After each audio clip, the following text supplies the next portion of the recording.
ரெண்டாவது புறமா வந்துருச்சு. முதல் புறமோட கன்டினியூட்டி மாரி தான் இருக்குது. அதாவது முதல் புறமாவில் வந்து பல்லாக்கு ஆங்கிள் சைடு வந்து வச்சுக்கிட்டு தீபக் வந்து தர முடியாது. அந்த பக்கம் வந்து எல்லாரும் போய் இழுக்க போகிறாங்க. சௌந்தர்யாவாக இருக்கட்டும், மஞ்சுரியா இருக்கட்டும், அந்த பல்லாக்கை போய் இழுக்க போகிறாங்க. அப்போ பல்லாக்கு இழுக்க விடாமல் ராஜா வேறி உட்கார வச்சுக்கிட்டு ஒரு ரணகலம் பண்ணாங்க இல்லையா? வேணும்னே வந்து ஒரு வம்பை இழுக்கணுமே வம்பை வந்து இழுத்தாங்க. இப்போ அதே மாதிரி என்ன பண்ணுறாங்க, ரெண்டாவது புறமோல ஜாக்லின் வந்து கேட்குறாங்க, எங்களுக்கு வந்து பல்லாக்கு வேணும், அதுக்கு நாங்கள் என்ன பண்ணோம் அப்படின்னு சொல்லி ஜாக்லின் கேட்கும்போது தீபக்கா இருக்கட்டும், ரயானா இருக்கட்டும், ஆண்கணியில் என்ன சொல்கிறாங்க அப்படின்னா மன்னிப்பு கேட்கணும் அப்படின்னு சொல்லி சொல்கிறாங்க. அதுக்கு சாசனம் என்ன சொல்லுதுன்னா மன்னிப்பெல்லாம் கேட்க முடியாது அப்படிங்கும்போது திருப்பி ஜாக்லின் வந்து சொல்கிறாங்க, மன்னிப்பெல்லாம் வந்து கேட்க முடியாது, நாங்கள் மன்னிப்பு கேட்கணும், நாங்கள் என்ன தப்பு பண்ணோம் அப்படின்னு சொல்லி கரெக்டாக தான் கேட்கணும். அதாவது அந்த பல்லாக்கு வந்து பொதுவாக வந்து கொடுத்துருக்காங்க.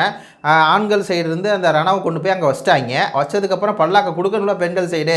பல்லாக்கை கொடுக்காம பல்லாக்கு நான் கொடுக்கணும் அப்படின்னா அந்த பக்கம் வந்தால் டாஸ்க்கு பண்ணணுங்கிறது, பிடிச்சி இழுக்கிறது, வைக்கிறது, இப்போ மன்னிப்பு கேட்கணுங்கிறது, இதில் ஏதாவது ஒரு நியாயம் இருக்குதா சொல்லுங்கள்? எந்த நியாயமும் இல்லை, ஒன்றும் இல்லை. அதான் ஜாக்லின் சொல்கிறாங்க, எல்லாத்துக்கும் நான் உங்கள் காலிலே விழுந்துக்கிட்டே இருக்கணுமா, என்னடா ஏன்டா இப்படி பண்ணுறீங்க அப்படின்னு சொல்லி ஜாக்லின் வந்து ஒரு பக்கம் கரெக்டாக கேட்குறாங்க. இந்த தீபக் அப்படிங்கிற நபர் தான் வந்து படைத்தளபதியாக இருக்கிறதுக்கு துளி கூட தகுதி இல்லை. இன்ட்ரெஸ்டிங்காக கேம் ஆக்கிறதுக்கு எவ்வளோ விஷயங்கள் வந்து பண்ணலாம். ஆனால் இப்படி ஒரு கேவடுகட்ட செயலை வந்து பண்ணக்கூடாது.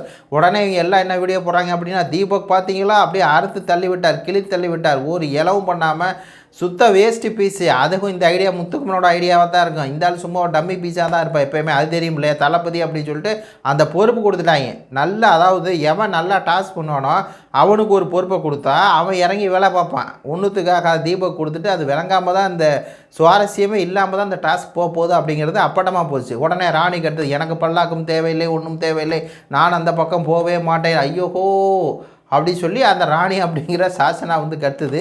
மொத்தத்தில் ஆண்களா பெண்களா அப்படின்னு சொல்லி பார்க்கும்போது பாவமாக இருக்குது பெண்களை பார்க்கும்போதே. இது இந்த டாஸ்க் வந்து கெடுத்தது காரணமே பிக் பாஸ் தான். ஆண்களா பெண்களான்னு சொல்லி பிரித்து மொத்தமாக வந்து காலி பண்ணி விட்டார். இங்கே தீபக் அப்படிங்கிறவர் கூட ரணகலம் பண்ணிகிட்டு இருக்காரு. இது ஒருத்தோடைய கருத்துக்களை சொல்லுங்கள். நன்றி, வணக்கம்.